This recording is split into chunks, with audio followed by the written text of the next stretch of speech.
Fala pessoal, sejam todos bem-vindos a mais um episódio do 30Cast, os seus 30 minutos semanais de conteúdo novo. Hoje tô aqui com meu amigo Juan. Opa! Aqui, Sempre um prazer tê-lo aqui ao meu lado para esses episódios do 30Cast. Muito obrigado. E o prazer é maior ainda de contar com o Marinho hoje aqui, uma presença especial para falar aqui sobre a experiência dele no novo. Tudo bem, Marinho? Tudo jóia, cara. Só piazada aqui na mesa hoje, isso é bacana. Uns mais jovens, outros mais tempo jovem, mas tamo junto. Isso que importa. Marinho, pro pessoal lá que tá nos assistindo te conhecer, nos conte, quem é o Marinho? Cara, o Marinho é o filho mais novo de uma família de 8 irmãos, de um pai pedreiro, mãe costureira, família simples, que recebeu muito da comunidade que eu estive presente, da sociedade. Eu acho que hoje está na hora de eu retribuir um pouco daquilo que eu ganhei. Estudei em escola pública, a minha faculdade foi eu que paguei, atrasei também, usei o crédito educativo, mas consegui me formar. E daí depois, graças a Deus, a sociedade me deu muitas oportunidades, né? Fiz parte da associação comercial, OAB. Então você é advogado, se formou em Direito? Me formei em Direito com especialização em Direito Empresarial, especialização em Gestão Pública e Liderança Política pelo Renova BR. Legal. E hoje estou no programa de Liderança Pública do RAPS também. E o meu mestrado é na área de Direito Constitucional, que é inclusive a disciplina que eu leciono, é a disciplina de Organização do Estado. Se o Estado é organizado, né? Esse é um bom ponto, né, gente? E você é de onde? De qual cidade? Cara, eu nasci em Cascavel. Mas de Cascavel fui para Campo Grande, Mato Grosso do Sul, voltei para Curitiba, depois fui para Dourados, Mato Grosso do Sul. Eu vou falar rápido porque senão não dá tempo das 3 horas de podcast. Depois eu fui para Santo Antônio da Platina. Nossa. E Curitiba e depois São José dos Pinhais. E eu cheguei em São José dos Pinhais com 12 anos, quer dizer, com tudo isso daí que eu passei. Você fez em 12 anos e daí depois só São José até agora. Só em São José. E hoje você lá é advogado, professor, isso que... Ah, tá. É que é tanta coisa que a gente acaba esquecendo. É bom, o cara vai em várias áreas já. Aí eu sou... Meu escritório é em São José dos Pinhais.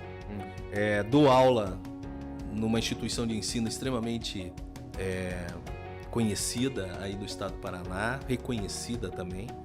E sou o coordenador do curso de Direito também em São José dos Pinhais. Então a gente acabou concentrando. E acabei esquecendo também que em 2020 eu saí como candidato a prefeito em São José dos Pinhais pelo Partido Novo. Muito legal. Pô, com certeza vai ter uma experiência aqui para nos passar muito boa. Caramba. E o que te trouxe, o que te trouxe pro Novo na política, quando você teve todas essas formas de trabalhos? O que você olhou, tipo, putz, esse aqui é um partido realmente que vai pra frente? Cara, uma pergunta muito boa pelo seguinte. Antes de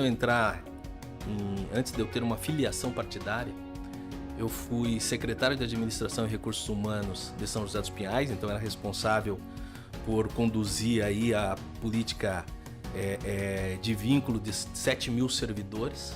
Caramba. E além de administrar passo e outras atividades dentro da Secretaria de Administração, e fui procurador-geral do município. Então, ou seja, eu conheci o sistema por dentro, né? E conhecendo o sistema por dentro, você fica muito preocupado com o futuro que nós temos enquanto nação, enquanto estado, enquanto município. E tudo que eu pensava em política, eu vi no Novo. Conhecimento técnico, a necessidade de conhecimento técnico para você ocupar algum cargo, a questão de não utilização de dinheiro público, a questão de não perpetuação do poder. Então eu comecei a verificar que esse era o partido, e foi o primeiro partido que eu me filiei. Então foi aí que eu fui pro Novo, a convite do Biratã, que na época era presidente do diretório estadual, e do professor Carlos, que também mais tarde foi candidato vereador primeiro em Curitiba, e depois foi para deputado federal por Curitiba também, e foi aí que eu conheci o Novo. Até uma curiosidade, o professor Carlos aí também foi a minha porta de entrada pro partido. Eu acabei tendo contato com ele lá e comecei a conhecer mais o Novo, ficar mais perto, e daí depois a ali com a malha que eu me filiei e tudo mais. Mas é interessante, assim, o que você vê um diferencial, antes até de a gente chegar na campanha em si, na experiência, mas o que pra você é, assim, o diferencial? Olha pro novo, o que você diria que ele é diferente? Tudo no novo é diferente, né, cara? Se você for pegar, assim, a política tradicional e você for comparar com o Partido Novo, você vai verificar que tudo é diferente. Já desde a sua estrutura, onde não existe essa confusão entre político e gestor, né? O político é político, o gestor é gestor, e isso dá uma tranquilidade, primeiro, para quem é filiado, de que a ideia efetiva, a ideologia do partido está sendo levada à frente, então isso é muito importante. O segundo detalhe é a preocupação mesmo com a diminuição do custo da máquina pública, ou seja, você ter um Estado, eu não falo um Estado não presente, né? Todo mundo tem mania de falar que o novo busca um Estado mínimo. Não, o novo não busca um Estado mínimo, no meu entendimento. Ele busca um Estado cooperativo, né? Onde o Estado trabalha, mas junto com a iniciativa privada, aproveitando a expertise da iniciativa privada. Então, ele te deixa em paz, né? Ele te deixa em paz e ele trabalha assim, aquilo que ele não pode se envolver e que ele não tem a expertise dele se envolver, ele deixa para que a iniciativa privada tome frente. Ele deve ficar somente como regulador das atividades, né, e do atendimento, e ele se concentra naquilo efetivamente que é a necessidade da população, que é a segurança, a educação e a saúde. Outro detalhe que me chama a atenção é o processo seletivo, né? Eu, quando fui candidato a prefeito pelo Novo, eu me lembro muito bem que foi um processo seletivo extremamente pesado, necessário para a função que você estava se propondo a desempenhar, e 471 inscritos, somente 30 foram aprovados no Brasil. Né? Então, no estado do Paraná, de outras cidades que teriam a possibilidade de indicação ou de participação e participaram do processo seletivo, somente eu por São José dos Pinhais e o João Guilherme por Curitiba. Né? E você sentar numa mesa, num treinamento, e você olhar do lado e ver que ali está as maiores cidades do Brasil, como por exemplo Manaus, Cuiabá, Rio de Janeiro, São Paulo, Niterói, Joinville, Florianópolis e tantas outras cidades, e daí você vê assim e fala, cara, isso daqui é em razão da qualidade das pessoas e também da possibilidade de participação, independente se você é uma cidade pequena ou se você é uma cidade grande, uma capital, né? Muito legal. E aí na campanha, né, eu acredito assim que hoje você é pré-candidato para o deputado federal, é um cargo no legislativo, mas no executivo, como que é fazer uma campanha, como é ser um candidato a prefeito e como é fazer isso pelo Novo? O Novo, ele tem assim, até essa dificuldade do processo seletivo, cara, porque o Novo entende que para você estar à frente de uma cidade é da mesma condição se você estivesse à frente ou como CEO de uma grande empresa, né? Você tem como eu falei, São José dos Pinhais, 7 mil servidores, então imagine você ter uma empresa, comandar uma empresa com 7 mil funcionários, onde existem as necessidades na parte de educação, na parte de saúde, na parte de segurança, assistência social, cultura, meio ambiente. Então, ou seja, você tem que ter uma visão de gestor, né? E muitas vezes a gente não percebe isso na forma tradicional de eleição ou de política para ocupar esses cargos. A pessoa não tem competência, não tem conhecimento e, no meu entendimento ainda, aquilo que forçava esse gestor a ter cuidado na dinâmica da condução do município, que era a lei de improbidade administrativa, ainda ela foi flexibilizada o ano passado por esses políticos que estão aí. Então, ou seja, aquela lei que forçava o gestor a ter cuidado na hora de estar à frente do município, hoje ela é flexibilizada. Hoje eu acredito que ele já não precisa mais ter tanto cuidado assim. Então, é muito complicado e muito diferente, né? A diferença grande do poder executivo do poder legislativo é que numa campanha de poder executivo você tem que conhecer todas as áreas e você tem que ter propostas para todas as áreas. No poder legislativo já não. Você tem que ter análise e propostas em áreas específicas dentro daquilo que você acha que você vai contribuir para o estado, para o município e também para o governo. Como, por exemplo, eu tenho lá as minhas áreas de atuação, e a minha principal área é a área de adoção de criança, que eu acho que precisa ter uma visibilidade maior do que nós temos hoje. Você também participa de uma ONG nesse sentido, não participa? Cara, eu trabalho com o tema adoção há aproximadamente 17 anos, né? As minhas filhas vieram por adoção, então por isso que eu falo que eu tenho uma dívida muito grande com a sociedade em si, foi porque os meus clientes vieram em razão da cidade que eu participo ou das cidades que eu acabo frequentando. O meu crescimento profissional veio disso, a minha profissão está ligada a formar pessoas com valores para essa sociedade, e a minha família foi composta também vindo dessa sociedade, ou seja, as minhas 2 filhas vieram por adoção. Há 14 anos eu fundei uma organização social, uma ONG, vamos falar assim, que trabalha o tema adoção, que é um grupo de estudo e apoio à adoção em São José dos Pinhais, extremamente conhecida e atuante em São José, com força muito grande no estado do Paraná. Fizemos o primeiro e segundo encontro paranaense de apoio à adoção e também com uma representatividade muito grande no contexto nacional, né? Fiz parte da Associação Nacional dos Grupos de Apoio à Adoção, representando o sul do país, participei de vários encontros nacionais, então a gente tem um diálogo muito bacana. E por que eu falo que a minha principal bandeira é a adoção? Porque assim, uma das coisas que a gente tem que pensar é naquelas pessoas que não têm visibilidade, né? E as crianças que estão institucionalizadas são aquelas crianças que, primeiro, elas não têm visibilidade, como também elas não têm voz, porque não tem ninguém que represente elas. Então tem que ter voz aqui fora dessas instituições para colocar, primeiro, em visibilidade esse tema, discutir o porquê tanto tempo essas crianças ficam institucionalizadas, discutir a falta de estrutura do Estado, e aí mais especificamente do Poder Judiciário, e também a desestruturação de família que leva essas crianças a serem institucionalizadas, né? Então você vê que passa por tudo, passa por todas as necessidades de um Estado. Então por que elas estão desestruturadas, essas famílias? Ausência do Estado. Por que existe uma demora na restituição dessas crianças para a família de origem, para a família biológica delas, ou para colocação em adoção? Ausência de Estado. Por que essas crianças ficam tanto tempo institucionalizadas? Ausência do Estado. Então isso são tudo ausências de políticas públicas necessárias para atendimento dessas famílias e dessas pessoas, ou desse grupo de pessoas que estão em estado de vulnerabilidade. E como que tudo isso aí, que é um lindo projeto, um projeto muito nobre, até deixo meus parabéns aqui para você, porque há tanto tempo, né, fazendo isso e ganhando essa relevância ali nacionalmente, dá para ver que é um projeto sério e que está buscando realmente esse impacto. E como isso você vê e você busca trazer junto com os princípios do partido? Como que essa tua bandeira ela vai se juntar a esses princípios? Bom, veja bem, primeiro, se nós temos esse grupo de pessoas que está abandonada por parte do Estado, pode ser em razão de uma falta de fiscalização por parte dos entes que compõem a federação, os competentes, e essa falta de fiscalização é desvio de finalidade, corrupção, faz com que aqueles valores que poderiam ser destinados à criação de políticas públicas para atender essa parte da população não está chegando. Né?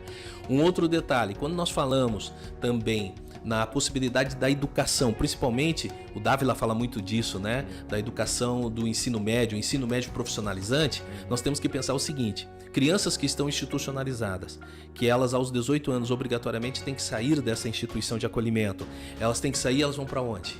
Se elas não tiverem um respaldo, uma possibilidade delas se profissionalizarem, o tempo ainda que elas estão institucionalizadas ou logo após que elas saiam, para que elas tenham um mercado de trabalho para colocar comida na mesa, elas vão para 2 caminhos, que é o que demonstra ultimamente as pesquisas que a gente fez. Ou é para prostituição as meninas, ou vai para drogatização os meninos. Então, ou seja, aí também existe uma grande bandeira que o Novo defende e que vai atender essa parte da população. E a terceira situação, que é a parte de empreendedorismo. Quando a gente fala em empreendedorismo, uma bandeira muito defendida por todos os candidatos do Novo, não somente aqui do estado do Paraná, mas do Brasil inteiro, a gente fala em empreendedorismo com geração de empregos.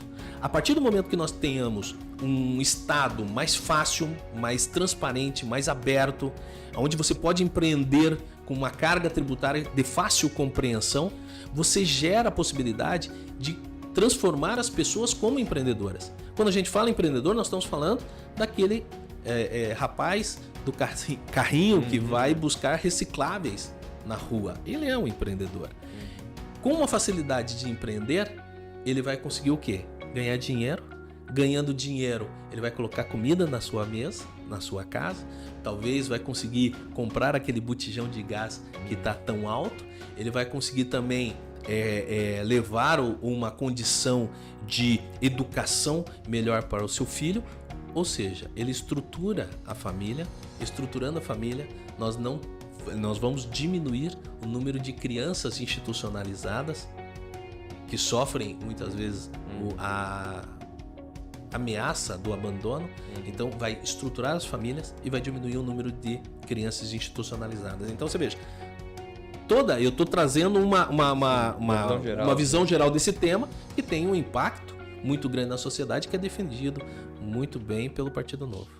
E é legal ver nesse ponto, porque geralmente é comentado que o Novo só pensa em empresário, o Novo só pensa no grande empresário que quer dar dinheiro para os mais ricos e tal. Exato. E aqui a gente vê com o Marinho, com essa proposta, com o que ele tem feito e com aquilo que ele tem de proposta, que o Novo é isso. O Novo é um impacto social. O Novo não é pensado para um setor, uma parcela da sociedade. Quer fazer um ambiente fértil para todos e aquela ideia de quando a maré sobe, todos os barcos sobem junto. Exato, e é pensar no todo. O liberalismo, ele não fica pensando só em dinheiro, em economia. Ele tem um impacto em várias áreas quando aplicado de maneira correta, buscando eficiência ou buscando meios de dar a autonomia, né, e deixar o cidadão máximo naquela situação para fazer o empreendedorismo. Muito legal ver isso. Não, é muito interessante porque muita gente critica o Novo em razão de que o Novo não nos seus quadros não compõe todas as parcelas da sociedade. E compõe sim. Eu sou negro e eu faço parte do Novo. Se você for falar da participação da mulher na política, nenhum partido, e vou pegar aqui no Paraná e vou pegar mais especificamente em Curitiba, né? Nós temos uma média aí de 35%, 36% do Novo no Brasil, vamos trazer Brasil, de participação da mulher. Ou seja, a representatividade da mulher dentro do Partido Novo como mandatária é muito maior do que a média de 16% dos outros partidos, né? E nós temos todas as representações dentro do Novo, inclusive aquelas pessoas que vieram em condição mais simples, de famílias mais simples, como é o meu caso, né? Se hoje eu estou como pré-candidato a deputado federal pelo Novo, foi porque o Novo acreditou em mim e eu cresci não por cotas dentro do Novo. Eu cresci porque o Marinho ocupou espaço. E eu consegui esse espaço não é porque eu sou negro. Eu consegui esse espaço não é porque eu sou pobre. Eu consegui esses espaços porque eu sou preparado e estou sendo preparado pelo partido para que eu consiga ter visibilidade, sair como candidato, e eu tenho certeza que nós ganhando, nós também vamos fazer diferença no Congresso Nacional. Pela nossa experiência e por tudo aquilo que nós sabemos. Não somente por uma cor e não somente por uma condição social. É a prática, né? É a prática sendo aplicada e sendo feita, não só um discurso que fica só na retórica e que na prática não muda nada. Bem interessante, porque a gente tem várias... Tá bem compartilhado, mas não é, por exemplo, um token, como os americanos falam. Os negros não são só o token. A gente vive no dia a dia. A gente tá lutando por todos os indivíduos. Não importa a cor, o sexo, enfim, orientação sexual, mas tá lutando por todo mundo. Queremos um Brasil melhor para todo mundo. E outra coisa, o Novo está preocupado para as pessoas que estão em estado de vulnerabilidade. Sim. As pessoas que estão passando fome. Se você estiver fazendo um olhar desse, não interessa se ela é preta, não interessa se ela é branca, não interessa se ela é amarela, interessa que ela é pobre. Se ela tiver condição lá embaixo, em ela sobreviver, conseguir trabalhar, conseguir estudar, ter segurança, que é essas grandes bandeiras do Novo, ela vai ter diferença, ela vai conseguir os espaços dela dentro da sociedade. E você dando possibilidade, como eu falei, no empreendedorismo, com facilidade das pessoas estarem no mercado, elas vão fazer diferença. Sem você ter que fazer aquela ajuda ou aquele populismo como os outros partidos, principalmente de esquerda, têm mania de trabalhar. Nós não queremos somente ajudar a pessoa e fazer com que ela fique escrava dessa ajuda. Nós queremos dar oportunidade para que elas cresçam e apareçam. Aquele gerencialismo de miséria, né? Com certeza, com certeza. Coisa que a gente não abomina até o osso. E essa situação da adoção e das crianças que estão em abrigo, ela é o quê? Nada mais é do que simplesmente um status dessa sociedade que nós temos. E é por isso que a gente quer levantar essa bandeira. Por quê? Porque nós fazendo essa situação com as crianças que estão em abrigo, quando a gente fala institucionalizadas, estão em abrigo, é isso que nós queremos fazer para essas crianças, é isso que nós queremos fazer para aquele pessoal que está sem representatividade do Estado, os bairros mais distantes, como tantas outras necessidades que o país tem. E, Marinho, você falou aqui, né? A gente até fez o comentário em cima dessa amplitude do que o liberalismo pode chegar para fazer a mudança e ter um impacto social. Mas eu fiquei curioso de uma coisa sobre você, na tua experiência como candidato à prefeitura, um cargo do executivo. Como é conciliar tantos interesses diferentes dentro de uma cidade que tem posições diferentes e você ter ali que fazer esse projeto de campanha e como que você chegava nas pessoas para mostrar isso que a gente está falando aqui, que o impacto social pode vir dessas às vezes palavras difíceis que a gente fala, estado mínimo, fundão eleitoral, não tem dinheiro. Como que foi sentir na pele isso? Bom, essa pergunta vale umas 15 respostas aí, né? Primeiro que é o seguinte, a dificuldade que você tem de você fazer política hoje nesse sistema existente, o Novo tem uma pegada, que é a seguinte situação: a gente não se compromete, a gente não faz conchavo. A gente não promete nada de, não, venha comigo que você vai ter uma secretaria. Não, a gente sempre fez uma campanha no sentido de que era uma nova política, uma nova perspectiva, que a gente não tinha vinculações e não estava prometendo nada para ninguém. A única coisa que a gente prometia é de fazer uma revolução na cidade na qual a gente estaria inserido, como o Adriano está fazendo em Joinville, como o Zema está fazendo em Minas Gerais enquanto governador do estado. Esse é o primeiro detalhe, né? Isso como que soava? Soava muito bem, principalmente dentro dos servidores públicos, que estavam cansados de muitas vezes, e isso eu presenciei, servidor público com mestrado, doutorado dentro da área que ele estava e da função que ele estava desempenhando, tendo como chefe uma pessoa que não tinha o mínimo conhecimento e vinha do comércio, e nada contra o comércio, mas falando que não tem relação de expertise nenhuma com aquela atividade. Então, para o servidor público sempre caiu muito bem. Outra situação: se você vai ter cargos de gestão, você tem que colocar pessoas com capacidade e competência e com conhecimento. Então, nada melhor do que um processo seletivo para você contratar essas pessoas ou para você colocar essas pessoas em funções da mesma forma que é numa empresa privada. Isso dá certo? Adriano está provando em Joinville que dá. Outra situação: como chegar próximo das pessoas, né? Você chega próximo das pessoas em razão da tua história, né? Quando você quebra essa visão errada que as pessoas tentaram aplicar ao Partido Novo, até como uma forma de evitar que ele participe, que ele mude o sistema político, né? Uma forma, uma pecha, às vezes colocada de uma forma para atacar mesmo, as pessoas entendem o nosso discurso. Até porque, como eu falei, a partir do momento em que o Novo tem nos seus quadros pessoas que vieram da comunidade, nós sabemos falar o linguajar da comunidade. Por quê? Porque nós somos da comunidade. Então é assim, você falar e criar uma esperança diferente para as pessoas, de que você pode fazer uma política diferente, de que você vai atender as necessidades básicas dela, que elas vão ter espaço dentro de qualquer administração, faz com que as pessoas acreditem novamente na política. E acreditando, elas votam no Novo. Esse negócio de, não, porque o Novo fala muito difícil.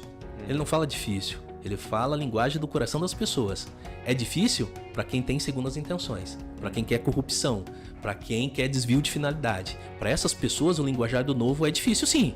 Por quê? Porque elas não se adaptam e elas não estão inseridas nesse contexto. Não querem ver, né? Não, claro que não. Ou quando desmerece. Eu lembro do Boulos em um podcast falando, que o discurso de não pegar dinheiro público é fácil. Não é fácil. Extremamente complicado. Trabalhar sem o dinheiro público, só no princípio, mas é o que nos move. Não, e tem um detalhe, Juan, extremamente interessante. Mas como que a gente vai... Como que consegue fazer uma campanha sem dinheiro? É só você ter projeto. Se você tem projeto bom para a comunidade de atendimento, se você conseguir repassar esse projeto para as outras pessoas, elas não vão comprar o projeto, elas vão apoiar o projeto e vão se sentir parte integrante, né? Agora é muito fácil você fazer uma campanha sem você ter dinheiro público, gastando 1 milhão, 2 milhões, 3 milhões para você fazer uma campanha, sem cuidado aonde que você vai gastar esse dinheiro, sem precisar prestar contas muitas vezes desse dinheiro que está chegando. Enquanto isso, a gente está fazendo o quê? A gente tem que buscar da sociedade apoio a esse projeto e depois você tem que prestar contas desse projeto. Aí é difícil, né? Mas aí que faz a diferença, sim. E lá em São José, né, que é a cidade que você tem atuado bastante, foi o candidato, você tem feito assim alguma coisa depois da campanha para analisar, continuar essa ideia de fiscalização, continuar a levar aquilo da campanha que você trouxe? Você faz ainda alguma coisa? O que aconteceu é o seguinte, acabou a eleição, infelizmente não fomos os vencedores, mas fizemos uma baita de uma campanha, gastando R$42 mil. Nós conseguimos chegar a 4 mil votos, atingimos todos os bairros e colônias de São José dos Pinhais, fizemos voto em 95% das sessões eleitorais. E vários bairros e colônias eu não consegui chegar, porque nós tivemos pouco tempo e com uma equipe de campanha formada por 3 pessoas. Então, ou seja, nós fizemos um grande trabalho. Os princípios chegaram. E outro detalhe interessante é o seguinte, eu li todos os planos de governo. E como eu fiz parte da administração pública, eu conhecia por dentro a administração pública, eu sabia o que pegava e o que não poderia ser feito. E o que aconteceu? Eu falei, cara, acabou a eleição. Eu falei, nós vamos ficar quietos e fazer como os outros candidatos que voltam só 3 ou 4 anos depois, muitas vezes abraçado entre eles. Eu falei, não, nós vamos acompanhar. E aí nós montamos o que hoje nós chamamos de uma revista chamada Debate Pronto, eu e o Schumacher, que é um amigo meu da FAI, da faculdade, que também é cientista político, é advogado e cientista político, montamos uma revista eletrônica onde a gente começou a acompanhar a gestão, verificando as políticas públicas aplicadas em São José dos Pinhais num primeiro momento, depois nós fomos para o Estado, depois nós fomos para o governo federal, aonde a gente traz para debate o que está sendo feito e tenta transmitir isso para a comunidade num linguajar mais de uma facilidade de compreensão. Isso está sendo bacana? Tá. Nesse RAPS, que é a rede de apoio política pela sustentabilidade, na entrevista que eu fiz quando eu fui selecionado, o cara me falou bem assim, Marinho, você já ouviu falar em gabinete sombra existente na Inglaterra? Eu falei, não. Ele falou, cara, é isso que vocês fazem. De acompanhar a gestão, verificar o que está sendo aplicado e se aquilo ali é bom ou não para a sociedade. Ele falou, então é isso. Se todas as cidades tivessem isso, facilitaria muito, né, a vida do gestor e a vida da comunidade, infelizmente não tem. Isso é ser novo, né? Isso é ser novo, porque quando você é pautado em princípio, você consegue fazer isso independente de pensar em campanha ou não, porque é aquilo que te move, não é a campanha, não é você ter o poder de ser prefeito, o poder de ser deputado, mas é o poder de você mudar a realidade por princípio, a realidade por exemplo, e é bem isso que ele faz para... E tem um detalhe interessante, você falou em princípio, eu sou cristão, né? Então eu tenho toda uma relação com relação à igreja, que eu gosto muito disso e valorizo isso. E um dos detalhes é o seguinte, as pessoas falam, não, mas eu não gosto de política, não vou participar de política. Política, gente, se você não assume aquela, ou como diz um amigo meu, se você não coloca, desculpe a palavra, a bunda naquela cadeira, alguém vai colocar no seu lugar. E talvez a pessoa que coloque não tenha os mesmos princípios que você. Então, ou seja, pessoas do bem, pessoas que querem uma política diferente, têm que ocupar esses espaços. Pessoas que estão vinculadas à igreja, aos princípios bíblicos, têm que ocupar esses espaços, porque se não ocuparem, outras pessoas ocuparão e provavelmente não farão da mesma forma que as pessoas do bem fariam, né? Nossa, a conversa tá muito boa mesmo. Foi maravilhoso. Mas agora a gente vai pro jogo rápido. O Pinga Fogo, Medo disso, hein, cara? Porque você pode me devolver aquele dia que você teve no Debate Pronto. Então, perguntas rápidas, respostas rápidas e já partimos pra reta final. Um livro que te inspira? A Bíblia. Um esporte? Correr, adoro correr. Um político que te inspira, vivo ou morto? Eu vou falar um atual, Felipe Dávila. Uma pessoa que te inspira? Jesus. Uma comida. Todas que eu faço. Sou bom nisso, cara. Uma comida que você faz. Cara, eu tenho um monte, né? Mas o que eu gosto mesmo de fazer, risoto, eu gosto muito. Um filme. Filme. Não sou muito ligado nessa situação de assistir. Eu não consigo parar pra assistir TV, né, cara? Mas um filme. Boa pergunta, deixa eu pensar aqui. Fique tranquilo, porque eu também, se eu tivesse essa pergunta, eu ia ficar bem pensando, porque eu também não consigo parar pra assistir. Não tem. Não, mas tem um filme sim, que eu acho que é interessante, que tem uma relação com a bandeira que eu defendo, né? Pinóquio. E todo mundo fala por quê? É aquela relação da mentira da verdade, mas principalmente a figura de uma adoção por parte do pai para um filho que não representa ele. É uma pessoa diferente, uma pessoa que tem as suas diversidades, é uma pessoa com deficiência, se for analisar assim, e é bem o Brasil que nós temos. É um Brasil formado por pessoas diferentes, com necessidades diferentes, e que muitas vezes são poucos que têm o coração aberto para adotar essas crianças, né? Quando a gente fala em adoção, a gente fala em adoção de pet, a gente fala em adoção dos filhos biológicos, nós falamos em adoção de crianças, mas também nós falamos em adoção de amigos, de esposa, de namorada, e que muitas vezes as pessoas relegam isso para outra realidade ou não dão tão importância que ela merece, né? Era isso. Muito obrigado. Obrigado, Resk. Estamos aqui mais um dia, por ter terminado agora mais um. E muito obrigado, Marinho. Muito construtivo o papo. E obrigado a todos que estão nos assistindo. Por favor, acompanhe o Marinho. Marinho, quais suas redes sociais? Bacana. No Instagram, marinhosilva.oficial, e no Facebook, Marinho Silva. E a nossa revista eletrônica, que é @ independente se é Instagram ou Facebook, @o Debate Pronto. Muito bom. E então, pedir pro pessoal sempre ficar ligado lá nas redes sociais, porque sempre vamos lá ter novidades e uns novos episódios semanalmente, e que vocês com certeza vão gostar do conteúdo que tá por vir aí. Beleza? Muito obrigado e até a próxima. Valeu, pessoal. Até!